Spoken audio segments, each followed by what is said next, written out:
Que a paz do Senhor seja com todos. Vamos orar, irmãos.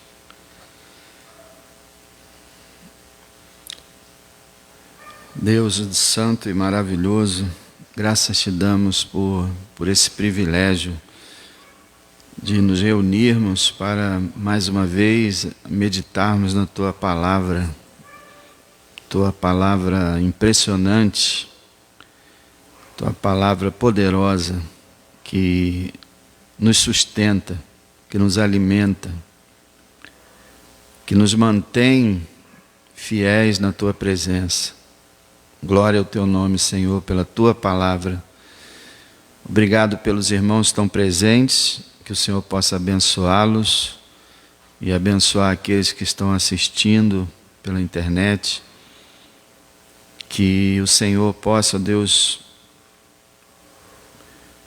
trazer a Tua revelação ao nosso coração, não só à nossa mente, mas ao nosso coração, em que a lição de hoje possa servir para nós, para que nós possamos Te agradar mais, possamos nos dedicar mais àquele que deu tudo que tinha por nós. Louvado seja o Teu nome, o nome de Jesus. Amém. Vamos abrir então, irmãos, a palavra do Senhor em Jonas capítulo 4.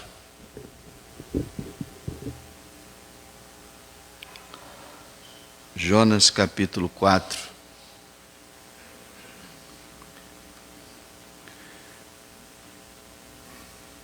E esse capítulo 4 de Jonas é mais um daqueles textos que mostram que a Bíblia é a palavra de Deus.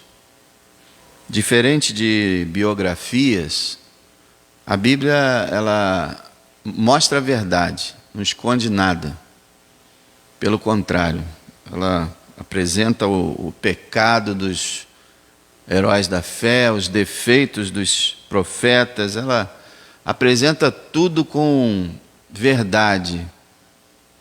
Praticamente não existe um livro assim que se propõe a falar tão sinceramente. E ela faz isso justamente para nos dar exemplo, para mostrar para a gente como a gente não deve ser também e os erros que a gente não deve cometer. Nós temos muito o costume de olhar para algum pecado, algum defeito de alguém na Bíblia e logo censurar.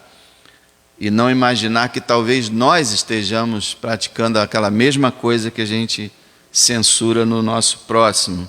Quando lemos a Bíblia, parece que nós fazemos aquilo que o Senhor nos proibiu de fazer, que é olhar o cisco do olho do irmão enquanto tem uma trave no nosso olho.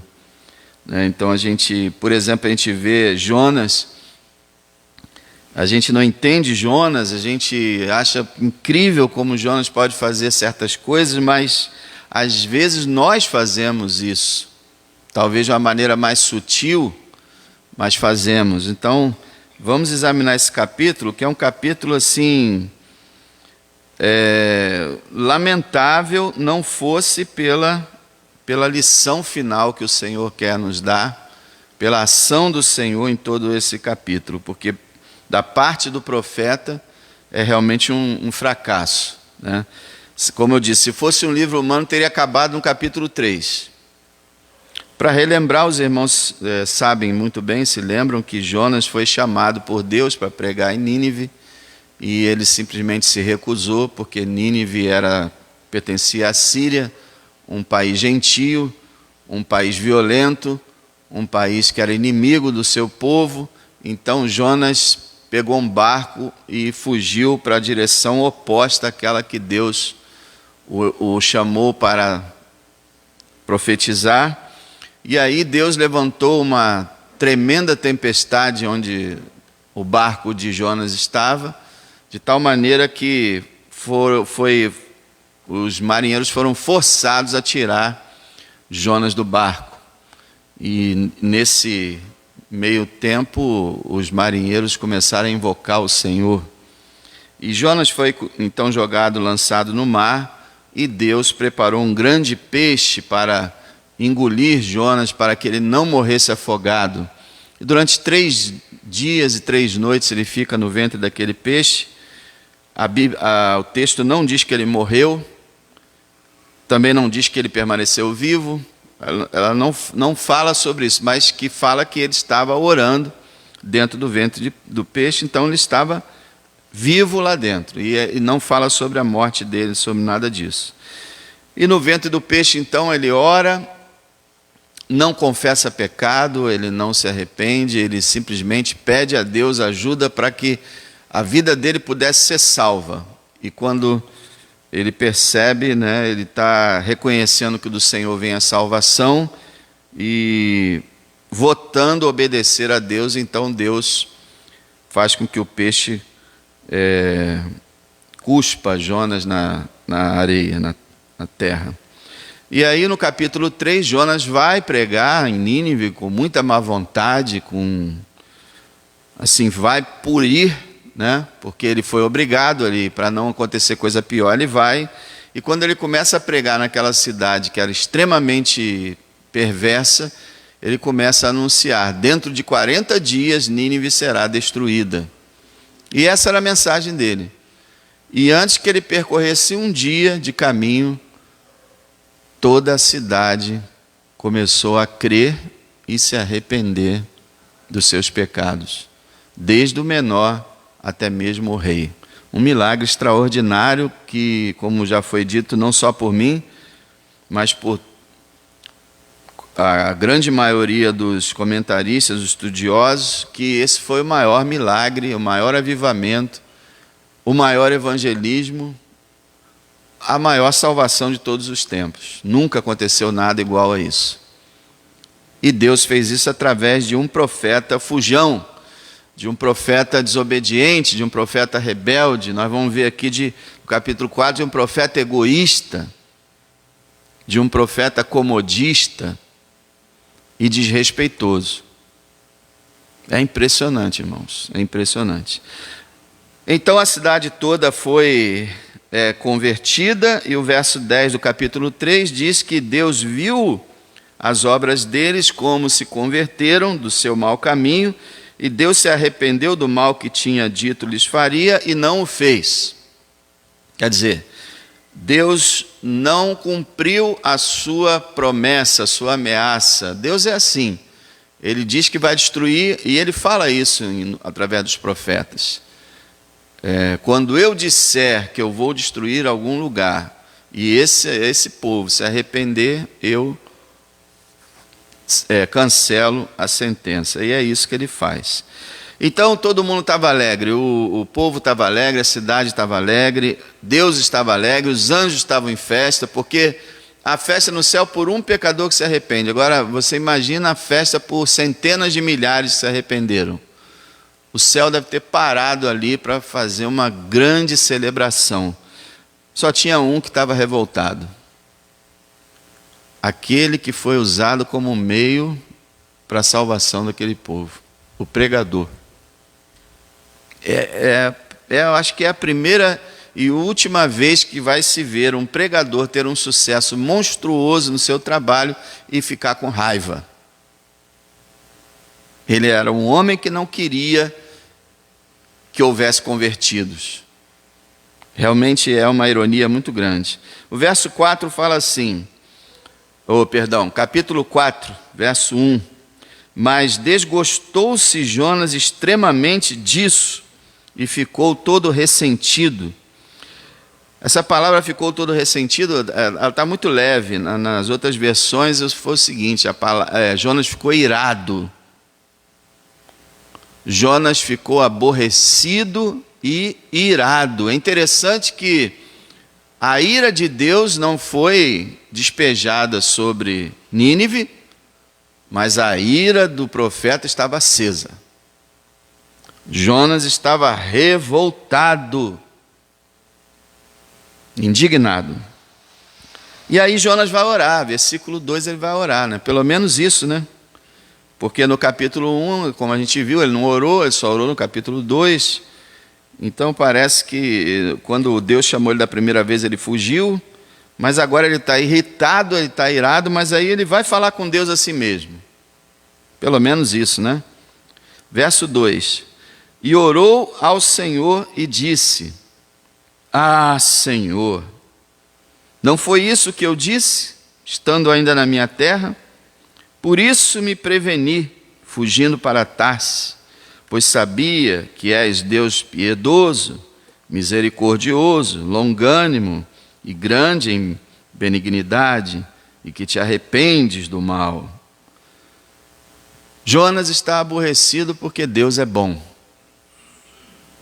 A descrição que Jonas faz aqui de que Deus é piedoso, misericordioso, longânimo, grande em benignidade, que te arrependes do mal, é a mesma descrição de quando Moisés pede para ver a glória de Deus, e aí Deus fala que ia passar a bondade de Deus, bondade dele por Moisés.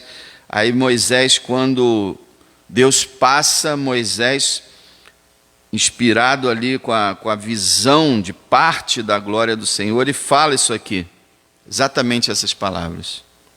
E também no profeta Joel, quando Deus diz que vai castigar o povo, ele fala assim, o profeta fala assim: mas quem sabe se a gente não se arrepender, Deus não vai sustar o castigo, porque, aí ele fala, porque ele é misericordioso, longânimo, grande em benignidade e se arrepende do mal. Quer dizer, Jonas, a razão pela qual ele não queria ir em Nínive é que ele sabia que Deus era amoroso, paciente, misericordioso. Então ele sabia que a intenção de Deus ao levar a mensagem que iria destruir a cidade em 40 dias, na verdade era uma espécie de evangelismo. Deus iria anunciar essa mensagem querendo provocar o arrependimento e a conversão do povo para poder salvá-lo. Jonas desconfiou disso, porque quando Deus quer destruir algum lugar e vamos dizer assim, não tem nenhum projeto de salvar ninguém, ele não vai avisar nada, ele vai chegar e simplesmente destruir.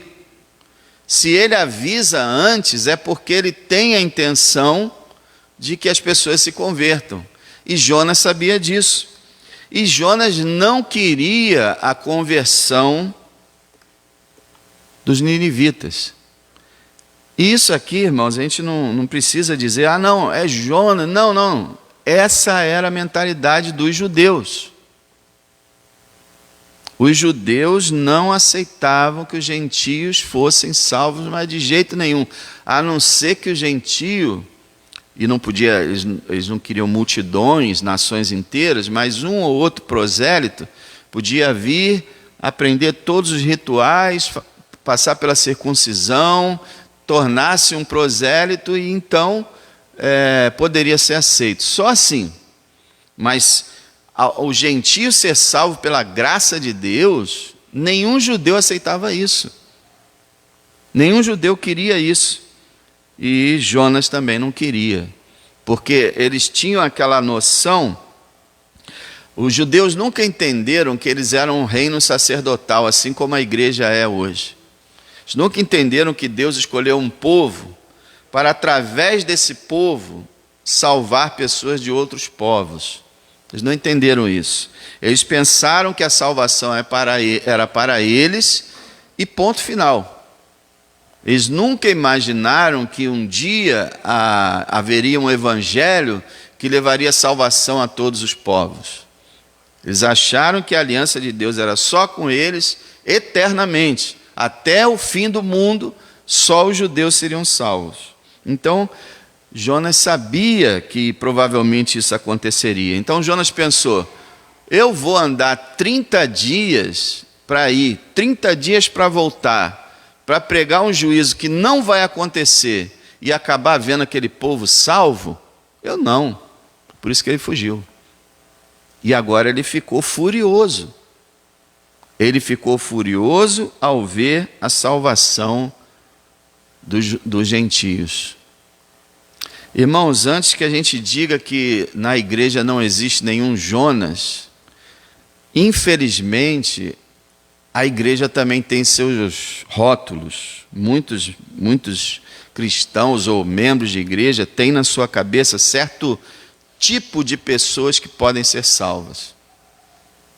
E nunca imaginam, por exemplo, que dentro de um presídio de segurança máxima, o Espírito de Deus possa agir ali e salvar a população daquele presídio. Não, aquele pessoal, de jeito nenhum. Então, até mesmo na mentalidade de muitos que se dizem cristãos, existe essa questão. Não, fulano não dá, não, aquele ali não, sem condição. Esse aqui dá, esse aqui, mas aquele ali. E o que acontece muitas vezes é que aquele que a gente acha que dá, não dá em lugar nenhum. E aquele que a gente acha impossível, aquele é salvo. Porque os caminhos de Deus não são os nossos. Então, irmãos, essa questão de preconceito, né? Olhar para pessoas diferentes de nós que entram na igreja, por exemplo, e a gente já olha assim, como é que pode? Existiu igreja no passado, não sei se existe hoje, que até visitante, qualquer visitante, a pessoa já olhava assim, porque não tinham nenhum costume de ter visitante na igreja. Era só aquele grupo, só aquela família mesmo, aqueles 3, 4 famílias. Então, um visitante já era estranho demais ver. Imagina se a pessoa vem com uma certa aparência, né? Bizarra aos nossos olhos, a gente faz aquele... Então, esse é o tipo de atitude de Jonas. Só determinadas pessoas podem ser salvas. Só determinadas pessoas merecem o reino de Deus. O restante não tem jeito. E, irmãos, a gente sabe que a condenação eterna existe, mas nós jamais devemos querer a condenação de uma alma sequer. Jonas queria a condenação de centenas de milhares. Isso só falando de Nínive, porque na verdade ele queria a condenação de toda a Assíria. E também de quebra, até, de repente, das outras nações também. Então, por isso ele estava muito aborrecido. Tá? Por isso. Aí a gente vê aqui, no verso 3.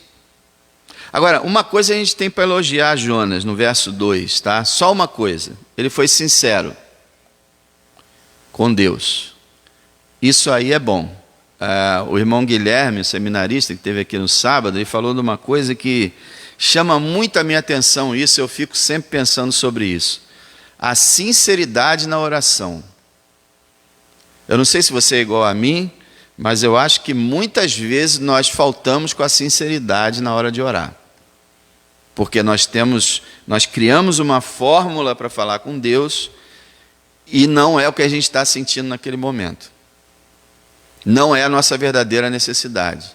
Não é o nosso estado. E isso é uma grande tolice, porque a gente engana a gente mesmo, mas a Deus a gente não engana. A gente começa a falar, né? Isso eu estou falando da oração particular, tá? Na nossa oração particular, às vezes a gente começa a falar alguma coisa, elogiar, louvar e tal, e tentar demonstrar alguma fé, quando a situação não é nada daquela e Deus está tipo observando a gente e dizendo assim, quando é que você vai orar? De verdade. É engraçado que isso aconteceu num filme, né? O Todo-Poderoso, o Jim Carrey fez parte. É lógico que é uma blasfêmia total aquele filme, mas tem uma ou outra lição que você aprende, uma delas foi a questão da oração. O Morgan Freeman era o Deus, né? E ele disse para o Jim Carrey, olha, ora aí, o que você quer? Aí ele começou, Senhor, que o Senhor salve todas as criancinhas, aquele negócio. Aí o que representava a Deus falou assim, eu quero saber quando você vai começar a orar. Aí quando ele começou a falar sinceramente, aí Deus falou, isso é uma oração. Então, a gente tem que pensar muito, irmãos, nessa questão. Nós temos que abrir o nosso coração para falar com Deus. A Bíblia diz que a oração é derramar o coração diante de Deus. Então nós temos que falar com Deus a nossa situação, com sinceridade. E isso pode ser elogiado em Jonas. Ele falou o que estava sentindo. Só isso, pelo menos. Versículo 3 agora. Olha, ele continua a oração dele. Peço-te, pois, ó Senhor, tira a minha vida, porque melhor me é morrer do que viver. Irmão, Jonas quer morrer porque Nínive foi salva. Nós vimos na Bíblia algumas pessoas que quiseram morrer por situações muito mais nobres, né? Não tão nobres, mas Moisés quis morrer uma vez porque ele não estava aguentando o peso do trabalho, ele estava exausto. Tudo bem, Deus foi e ajudou ele. Elias quis morrer também uma vez por um impacto, depois de uma vitória retumbante, ele correu de Jezabel. Para ele ia vencer completamente o baalismo, aí Jezabel ameaça ele, ele foge, entra numa depressão e quer morrer. Também foi melhor do que isso aqui, porque aqui simplesmente Jonas quer morrer porque Nínive se converteu. Que absurdo, gente. Que coisa mais bizarra. Jonas estava completamente irado, desgostoso e estava se comportando infantilmente. Igual a criança esperneando, né? Igual a gente quando a gente fica aborrecidinho, a gente quer, eu vou jogar toalha, eu não quero mais nada, eu quero morrer, eu quero morrer. Morrer nada, rapaz. Quer morrer nada. Depois, quando o negócio fica sério mesmo, é igual o Jonas. Jonas falou, me lança no mar que eu quero morrer logo de uma vez. Aí o peixe vem e engole, ele, ô Senhor, salva a minha vida, salva a minha vida. Como é que pode isso? Quer dizer, é impressionante, impressionante. Agora, olha, nós vamos ver nesse capítulo 4 a paciência de Deus. A misericórdia de Deus. Nós estamos em Jonas 4, tá? Para quem chegou agora, Jonas capítulo 4. É impressionante a misericórdia de Deus, porque aí que a gente pensa, né? Se a gente fosse Deus, nossa, quanta coisa errada ia acontecer. Aqui mesmo, muitos de nós já teríamos quer morrer? Morreu. Ou então a ira, né, já responderia a Jonas com ira. Trovões, relâmpagos. Não. Olha o verso 4. E disse o Senhor, é razoável esse teu ressentimento? Rapaz, a mansidão de Deus é uma coisa impressionante. Ele vai mostrar mais ainda porque Jonas vai continuar. Jonas, você tem razão para estar irado assim? É correta a tua ira? Deus está chamando Jonas para raciocinar. E com uma mansidão, com uma calma, com uma paciência. É maravilhoso, maravilhosa a maneira com que Deus trata Jonas em todo esse livro. É impressionante. Ele nunca briga com Jonas, nunca repreende severamente Jonas, não, ele está sempre, parece que, não sei, parece que quanto pior é o caso da pessoa, mais Deus se compadece. Eu sempre pensei nesse verso 4, e ele repete a mesma pergunta depois, mais adiante, eu sempre pensei nesse verso assim como ele pode ser aplicado na nossa vida todas as vezes que a gente fica zangadinho, que a gente fica assim impaciente, que a gente fica querendo chutar o balde, que a gente começa aí eu ouço Deus falando com a gente, é razoável essa tua ira? Está correto isso? Você precisa agir assim? É uma palavra que cabe para nós sempre, sempre. quando nós perdemos a paciência, agimos errado, ficamos nervosos, Deus como que do céu fala com a gente assim: é razoável isso? Por que essa ira? Você tem razão para estar irado assim? E se a gente for ver, a gente não tem razão para isso. Não tem. Mas só que olha o que acontece. No verso 4, Deus fala com ele, e no verso 5, Jonas vai embora.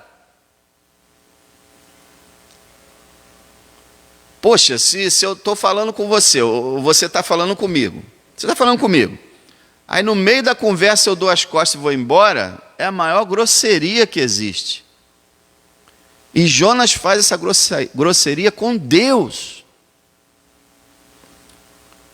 Ele simplesmente deixou Deus falando sozinho, na maneira de falar popular, né? Deixou Deus falando sozinho, não respondeu Deus, simplesmente saiu. E Deus continuou paciente com ele. Realmente a longanimidade de Deus é muito grande.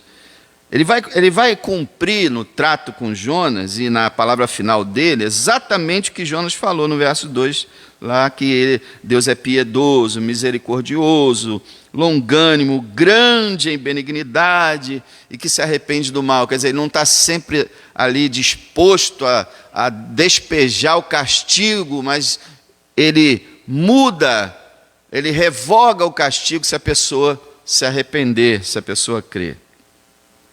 E ele vai fazer isso, ele vai se comportar dessa maneira tão bondosa.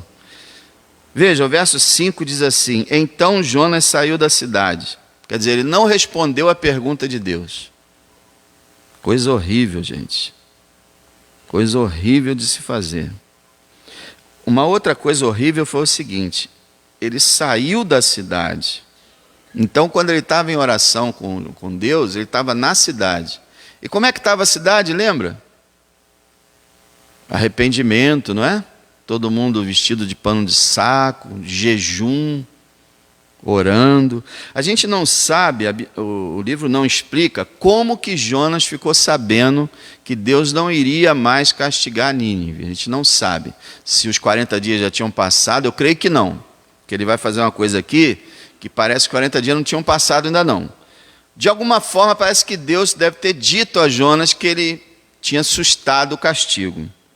Então Jonas estava conversando com Deus dentro da cidade. Irmão, imagina que você é um cristão, então você está aqui na igreja. De repente, eu dou graças a Deus, hoje tem um monte de visitante, né? Graças a Deus pela sua presença. Um monte não, alguns. Aí a gente está aqui, né? A gente está aqui na igreja e de repente algumas pessoas começam a chorar, começam a se arrepender e a pedir ajuda. E o que eu faço? Desço lá para fora e vou para casa. Deixo todo mundo aqui chorando. Foi o que Jonas fez. Ele está dentro da cidade falando com Deus, todo mundo em arrependimento, em quebrantamento, e ele não está nem aí. Meu Deus, que coração é esse? Ele não se importa, realmente ele não se importa com aquele povo. Ele queria o fim daquele povo. Olha, irmãos, humanamente falando, a gente até entende um pouco. Humanamente falando, embora envolve pecado. Mas realmente, décadas depois, entre 90 a 30 anos, depende muito de quando foi Jonas, tem uma margem de 50 anos aí, mas entre 90 e 30 anos, algumas décadas depois, realmente Nínive destruiu as tribos de Israel. E era isso que Jonas não queria ver. O Israel, que ele tanto amava, ser destruído por aquele país. Isso que ele não queria ver. Por isso que ele não queria a conversão de ninguém. Mas mesmo assim é um terrível pecado. Ver pessoas quebrantadas e fugir do propósito de Deus, sabe? Discutir com Deus, achar que sabe mais do que Deus. E aí ele sai da cidade, olha o verso 5. Então Jonas saiu da cidade e assentou-se ao oriente da cidade, e ali fez uma cabana, e se assentou debaixo dela, à sombra, até ver o que aconteceria à cidade. Então dá a entender que os 40 dias não tinham ainda se completado. Por quê? Ele estava pensando assim, bom, eu falei com Deus agora, eu conversei com Deus, ele viu que eu estou muito aborrecido, quem sabe ele não muda de ideia?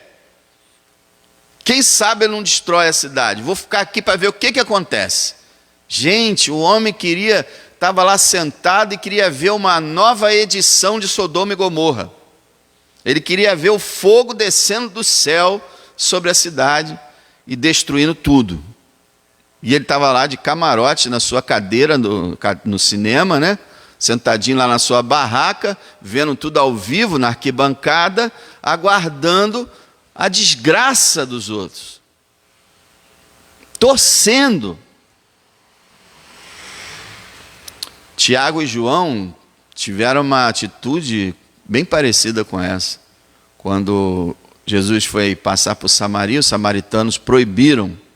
E aí Tiago e João chegaram para o Senhor e falaram: Senhor, queres que peçamos fogo do céu para destruir esse povo, assim como Elias? E ainda citou a Bíblia. E o Senhor falou: vocês não sabem de que espírito são. O Filho do Homem não veio para destruir ninguém, mas para salvar. Nós, irmãos, como filhos de Deus e como salvos de Jesus Cristo, não devemos pedir fogo do céu para destruir ninguém. Ninguém, nem que a pessoa tenha acabado com a nossa vida. Nós temos que orar pela pessoa, pedir que Deus a perdoe. Não podemos pedir juízo, destruição para a vida de ninguém.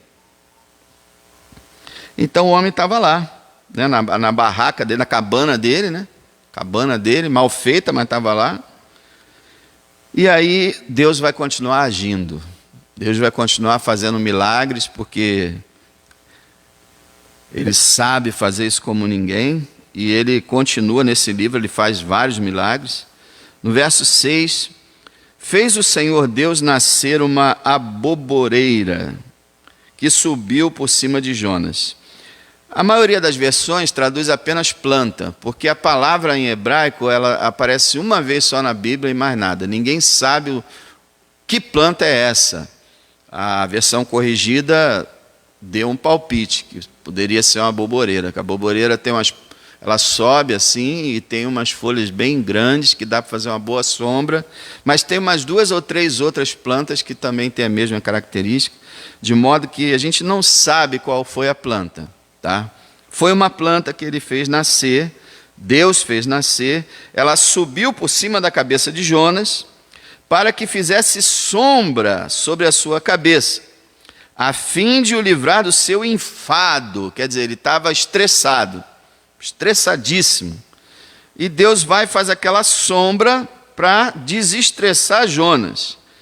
E Jonas se alegrou em extremo por causa da planta. É a única vez no livro que diz que Jonas se alegrou. Ele não se alegrou com nada que aconteceu, muito menos com a conversão. Pelo contrário, a conversão de Nínive, então, ele se irritou profundamente. Mas na hora que fez uma sombrinha para ele, sombra e água fresca, que todo mundo quer, né? Na hora que fez uma sombrinha para ele, só alegria.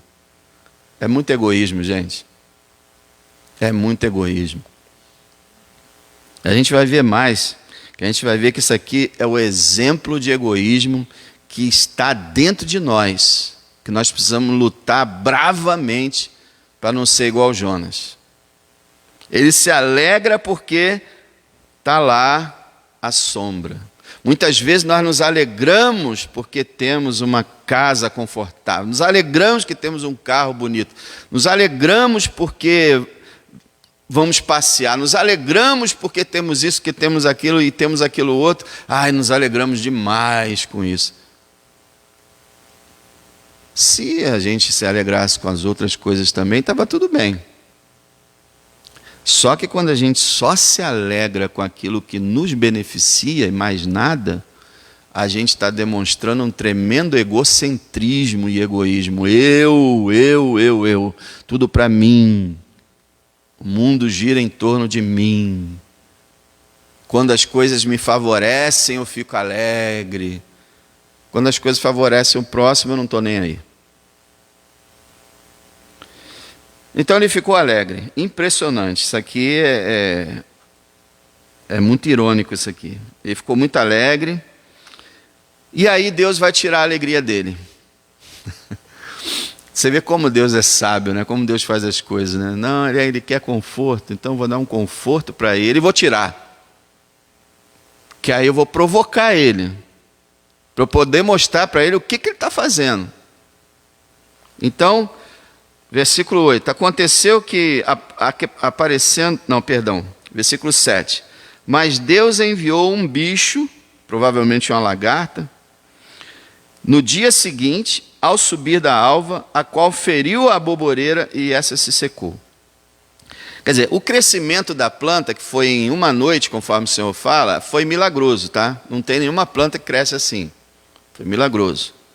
Agora também a planta secar de uma forma tão rápida também é milagroso. Mas mesmo assim, Deus enviou esse inseto e fez isso.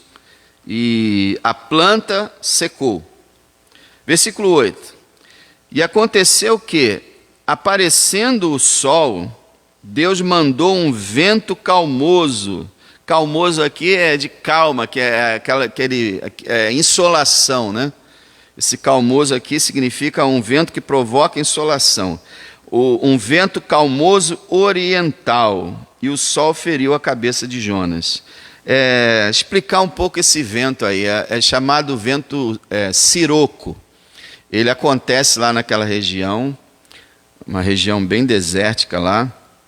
E é um vento, irmãos, graças a Deus, eu acho que não tem no Brasil.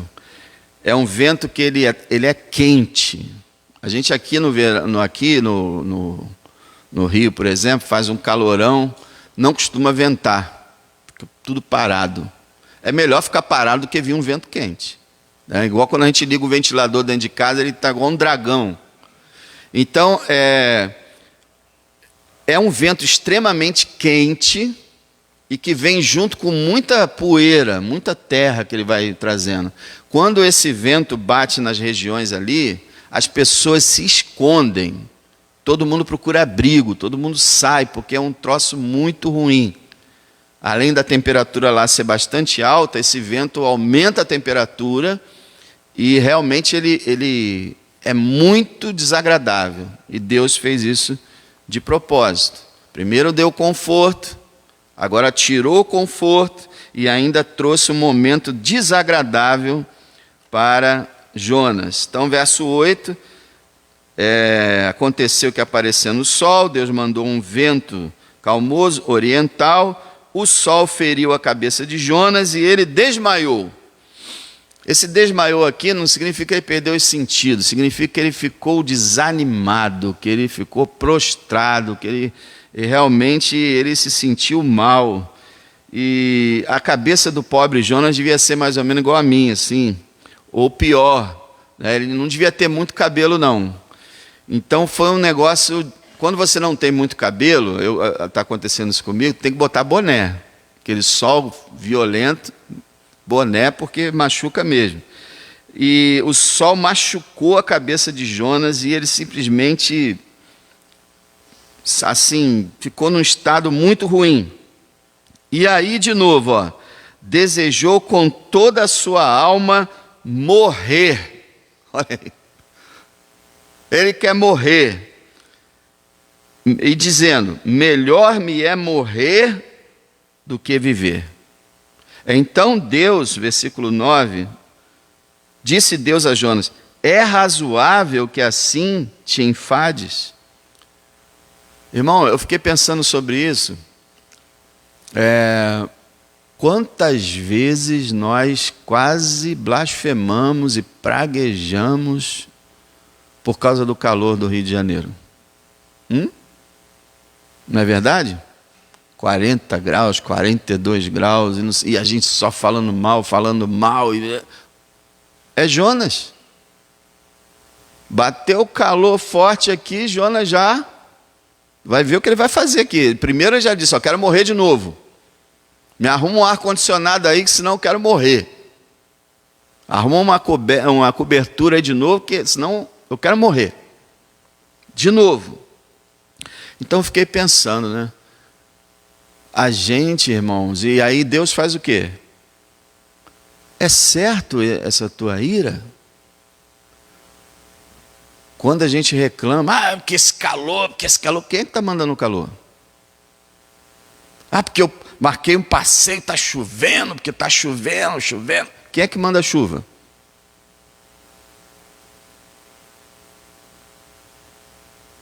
Porque é muito quente. Deus não mandou ninguém morar no Rio de Janeiro, mandou? As pessoas moraram porque quiseram. Além do mais, a terra, a gente sabe que ela sofre as consequências do pecado. Eu tenho certeza que o Jardim do Éden era tipo assim, 22 graus. Antes do pecado não tinha nem aquele frio excessivo, nem aquele calor horroroso. Tenho certeza. E que no futuro também a nova terra tem tudo para ser aquele ambiente perfeito. E a terra não é mais um ambiente perfeito. Por causa do pecado. Então, irmãos, não é razoável a gente ficar reclamando. Porque está calor. Porque está frio. Agora está frio, né? Está muito frio, porque está frio. Porque está chovendo, está ventando. Rapaz, isso tudo é o Senhor que faz. É o Senhor. Nós não somos como os incrédulos que acham que as coisas acontecem automaticamente, né? Que o mundo veio de uma evolução, que não existe nenhum criador e que as coisas acontecem assim. Não, nós cremos que, como a Bíblia nos ensina, que Deus é a fonte de tudo que existe. Deus aqui nesse livro, ele levanta vento, ele dá ordem ao peixe, e depois ele ordena o peixe de novo, e ele cria uma planta e mata uma planta e levanta traz o vento. Ele é o Senhor da natureza. Então vamos pensar nisso daqui para frente. É razoável a gente ficar falando tão mal assim do clima, já que é Deus que manda ele? Então, né? Ele fala então no verso 9, Deus vai falar com Jonas pela última vez. E o livro vai terminar, versículo 9. Então disse Deus a Jonas: é acaso razoável que assim te enfades, quer dizer, fique aborrecido, por causa da boboreira, por causa da planta? E ele disse: é justo que me enfade a ponto de desejar a morte. Olha o atrevimento do profeta.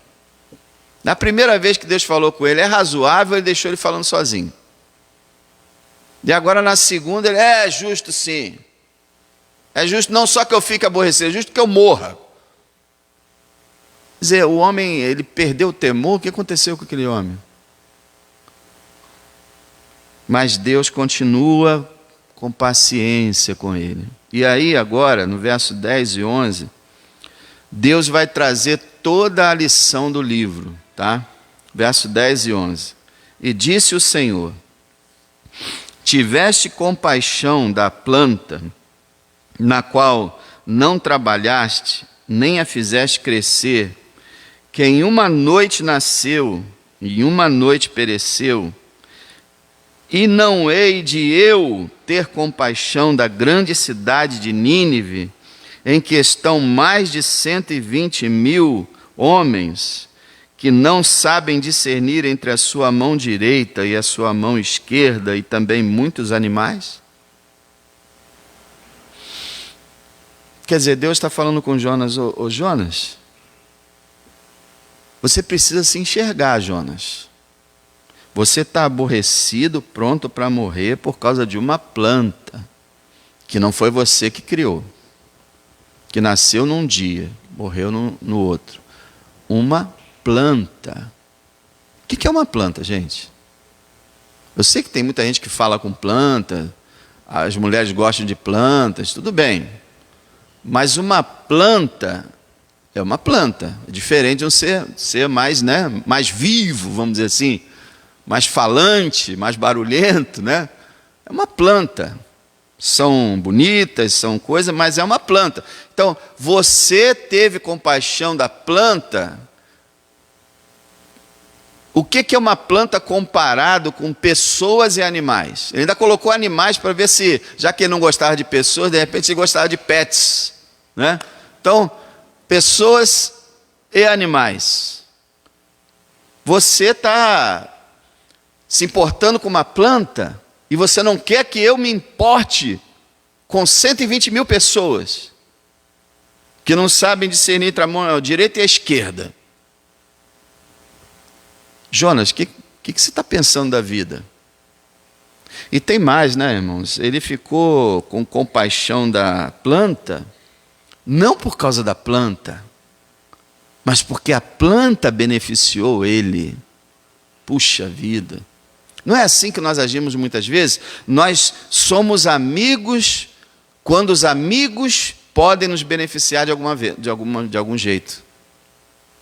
Quando não podemos receber nenhum benefício, não queremos nada com as pessoas. É aquela história, nós estamos atrás de pessoas interessantes. Foi por isso que o Senhor falou assim, quando você fizer uma festa, chama teus amigos não, chama os coxos, os leprosos, os cegos, os pobres. Querendo dizer isso, que a gente ainda fala assim, porque eles não vão marcar uma festa para chamar vocês. Mas os teus amigos que vocês vivem chamando para festa, vocês chamam eles para festa para eles chamarem vocês também. Então o Senhor está falando, ajude as pessoas sem querer troco. E Jonas está só lá, preocupado com a planta, porque ela morreu, porque desfez o conforto dele. Agora, notem bem uma coisa, tem algumas dúvidas aqui, né? A questão dos 120 mil pessoas que não sabem qual é a mão direita com a mão esquerda. Literalmente, quando você pensa em um ser humano que não sabe qual é a mão direita ou a esquerda, você pensa no quê? Crianças. As crianças bem pequenininhas é que não sabem direito discernir uma mão da outra. E muitos comentaristas acreditam que o Senhor estava se referindo às crianças da cidade, e que essa cidade teria mais de 500 mil habitantes. Agora, outros comentaristas acreditam que o Senhor estava falando da população toda, que tinha 120 mil só, que é muita gente, né? E que esse discernir mão direita e mão esquerda era uma ilustração que o Senhor estava querendo colocar, de que os ninivitas, eles eram completamente ignorantes das coisas de Deus, das coisas espirituais e até das coisas morais. Isso é, eles não sabiam o que era certo e o que era errado, o que era Deus e o que não era Deus. Eles eram completamente perdidos e desorientados. Qual será a certa? Ninguém sabe. Ninguém sabe. É uma daquelas passagens assim que não tem uma explicação maior. Então,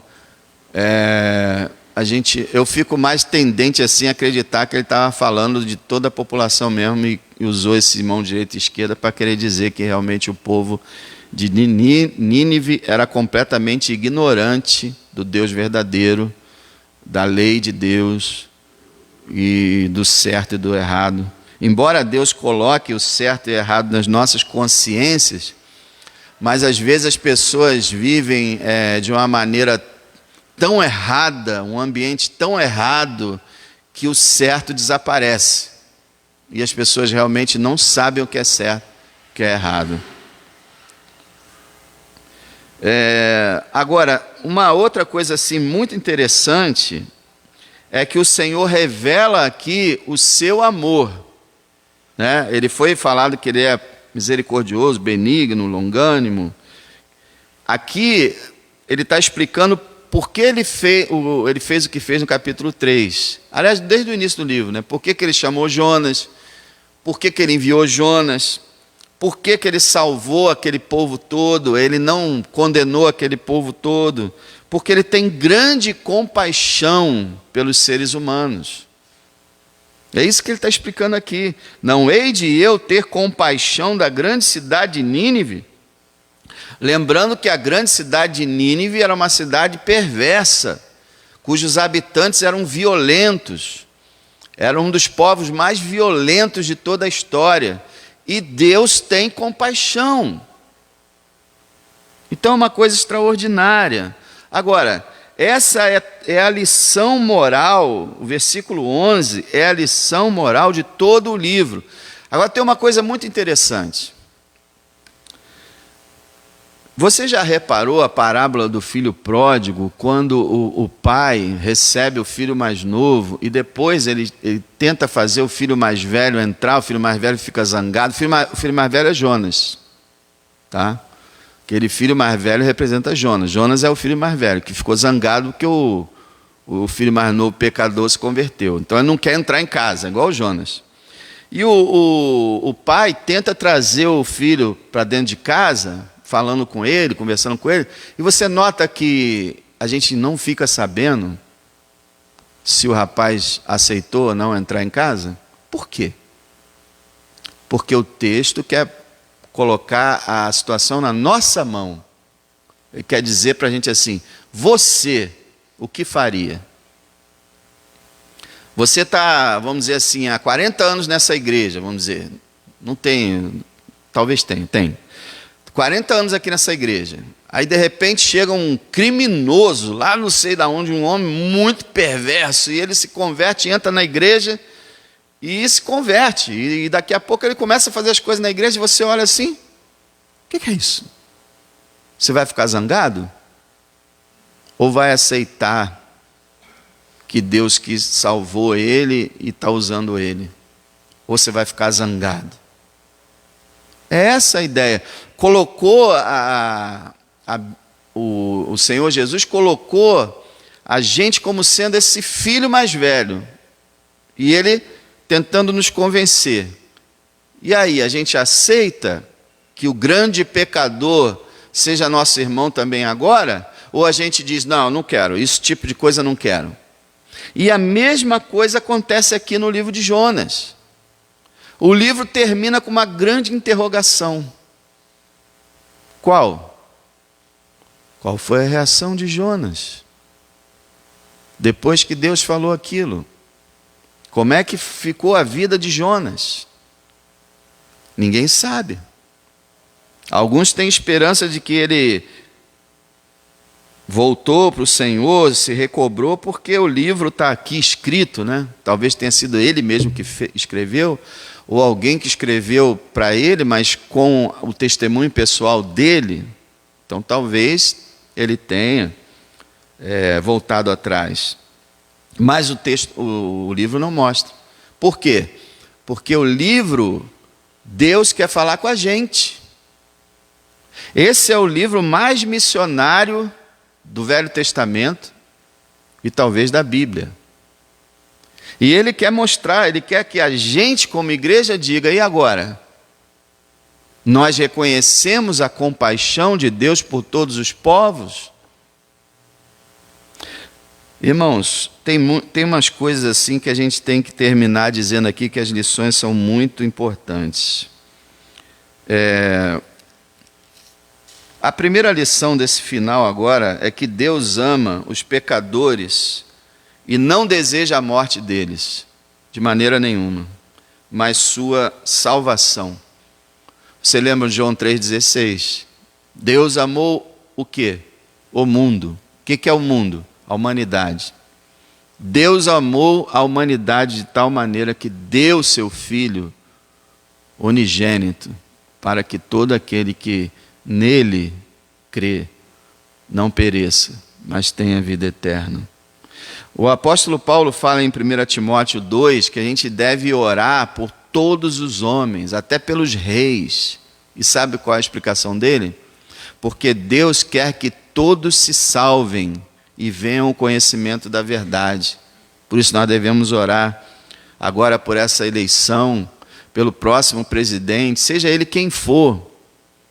A gente já tem uma visão, né, de se não for o meu candidato, eu vou pegar um navio aí e vou para o Paraguai. Não precisa do navio, basta um ônibus, você chega lá. Então, mas não pode ser assim. Não ganhou o meu candidato, mas eu vou orar pelo que ganhou. E tem uma coisa pior ainda, né? Ou melhor ainda, eu vou amar esse candidato que não era o meu e que ganhou, eu vou amar a alma dele e vou orar pedindo a salvação dele.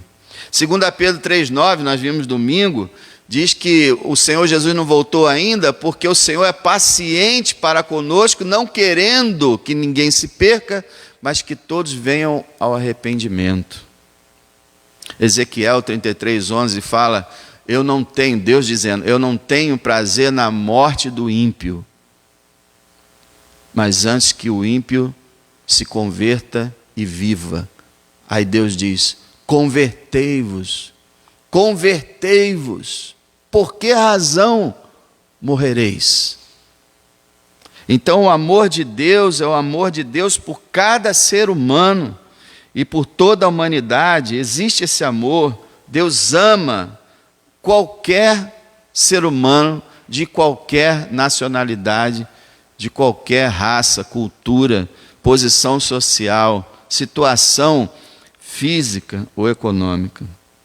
Outra lição é que Deus deseja compartilhar conosco essa missão, porque Deus está buscando tocar no coração de Jonas, para que Jonas entenda que ele tem compaixão pelo pecador, e ele também, esse livro é para a gente entender que Deus ama as almas.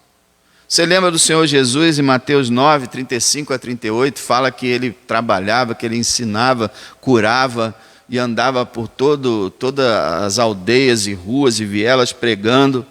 E aí uma certa hora ele parou e olhou para a multidão e viu que a multidão era como ovelhas sem pastor. E ele falou para os discípulos, eu tenho compaixão do povo, são ovelhas sem pastor. E aí o que ele diz? Grande é a seara, poucos os ceifeiros, rogai ao Senhor da seara para que envie ceifeiros para a sua seara. É o amor do Senhor. Aí quando chega em Mateus 28, ele diz assim, para os discípulos, depois que ele ressuscita, ide, fazei discípulos de todas as nações, batizando-os em nome do Pai, do Filho e do Espírito Santo, ensinando-os a guardar todas as coisas que eu vos tenho mandado. Façam discípulos de todas as nações, missões. E aí em Marcos 16 está escrito que ele também fala, ide por todo o mundo, pregai o evangelho a toda criatura, todo ser humano. Quem crê, for batizado, será salvo, mas quem não crê será condenado.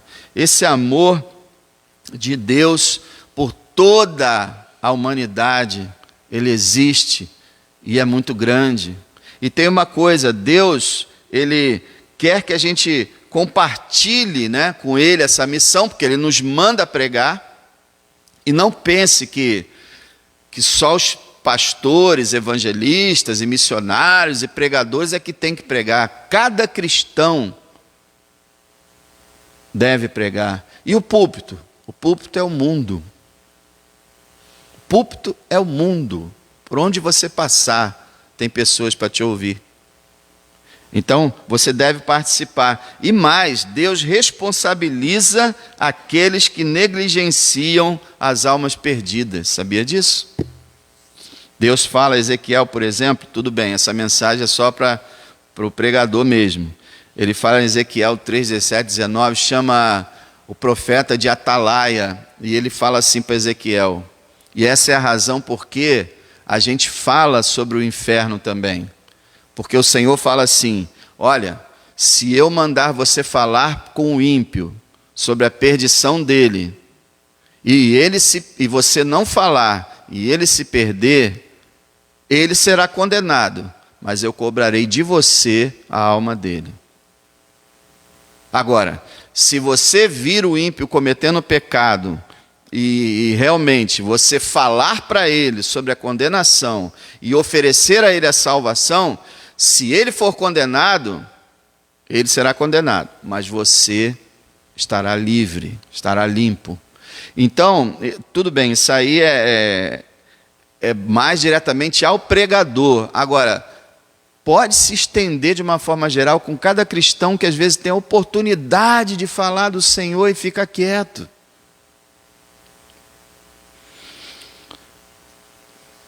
Abra comigo, se você puder, em Provérbios capítulo 24. Provérbios 24. Depois do livro de Salmos, para quem não conhece bem. E você vai ver uma palavra que Deus coloca de responsabilidade sobre nós. Provérbios 24, 11 e 12.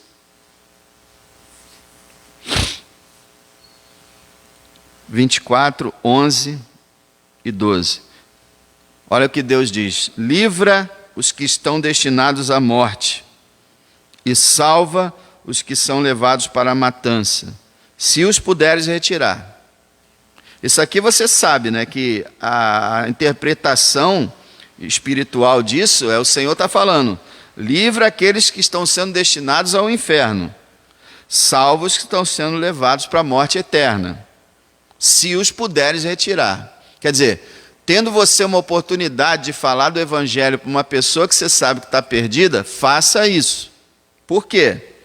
Olha o verso 12. Se disseres, eis que não o sabemos. Quer dizer, tem alguém perdido? Não sei não, estou sabendo não.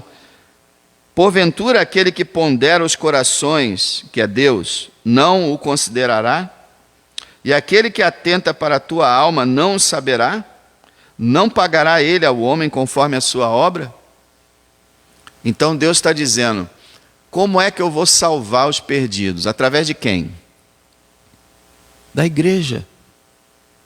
E se nós formos omissos, sabendo que existe uma pessoa que está sempre conosco, e a gente não fala, porque se a gente falar, ele vai zombar de mim, ele vai me... E daí, a nossa função é falar. E deixa o resultado com Deus. Aí a gente não fala, deixa a pessoa lá. Deus está vendo isso. Isso é muito perigoso. Então, Deus, Ele responsabiliza a gente por realmente trabalhar, por procurar ganhar almas. Agora você imagina o quão mal Jonas não estava fazendo, de estar falando e agindo daquela maneira com Deus. Deus realmente é muito misericordioso. E só para a gente terminar, Deus deseja que nós amemos os nossos inimigos. Tá? Mateus 5 diz: amai os vossos inimigos, orai pelos que vos perseguem, fazei bem àqueles que vos maltratam. Então, realmente, a gente tem que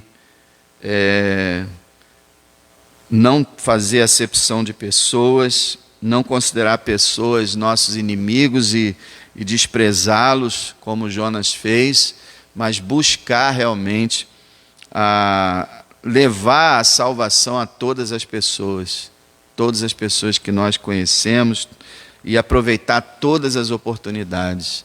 Então, essa lição da vida de Jonas é simplesmente isso: que nós não vivamos só para o nosso conforto, para a nossa comodidade, mas que a gente, se for preciso, que a gente passe sacrifício para ganhar uma alma. Jonas andou 60 dias, 30 para ir, 30 para voltar, para ganhar uma cidade. E nós precisamos, se for preciso, caminhar o quanto precisar para ganhar almas. Nós estamos vivendo num tempo que a igreja nem sabe mais que existe um inferno. A igreja nem sabe mais que tem gente perdida. Para a igreja atualmente está todo mundo salvo. E não é verdade. Então, que a gente possa guardar a lição desse livro e ver que Deus ama demais a humanidade, e nós devemos amar também.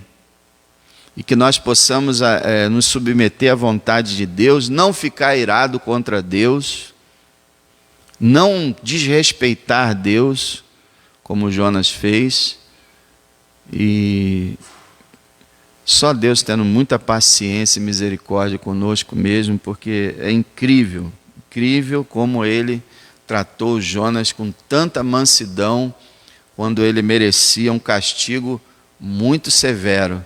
Aí a gente vê, Deus realmente é bom.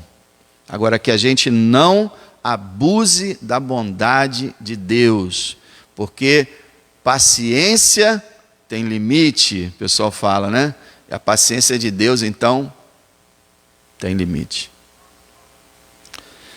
Senhor, obrigado por podermos concluir esse livro e tentar aprender algumas lições da tua parte.